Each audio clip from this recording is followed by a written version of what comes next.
Hello বন্ধুরা, কেমন আছো তোমরা? আশা করি সবাই ভালো আছো, আমিও ভালো আছি। তো এখানে বেরিয়ে পড়েছিলাম আমি, আমার বান্ধবী আর আমার মেয়ে গঙ্গায় যাওয়ার জন্য। তো কি মনে হলো, বললাম চ গঙ্গা থেকে স্নান করে আসি, অনেকদিন গঙ্গায় যাওয়া হয় না। তো এই দেখো, এইটা হলো আমাদের বড়সমা মন্দির, আর এইটা হলো আমাদের তেগুড়িপাড়া বাজার। আমাদের এই বাজার থেকে বাজার করে নিয়ে আসে।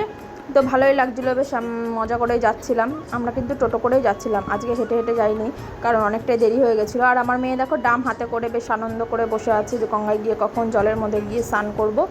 তো দেখো, এখানে আমরা ঘাটের কাছে চলে এসেছি। তো ঘাটের কাছে অনেক দোকান ছিল, সেগুলোকে ভেঙে দিয়েছে, ভেঙে দিয়ে এখন নতুন করে হয়তো করার জন্য করছে।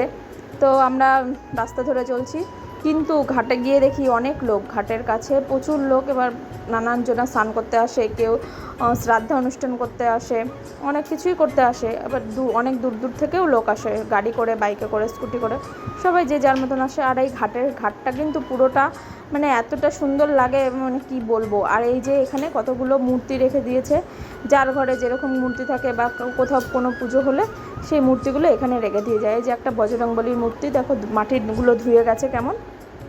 আর দেখেছো গঙ্গার জল কতটা বেড়ে গেছে, মানে দেখেই ভয় লাগছিলো জলে নামবো কি। আর এই সিঁড়িগুলো এমন মানে পলি পড়ে এমন পিচ্ছিল হয়ে গেছিলো জলের নিচটা। আমার মেয়েকে বলছিলাম একটুখানি তাকা, তুই কিন্তু জলের দিকে নামিস না। আর আমার বান্ধবী আগে আগে জলে নেমে গেল।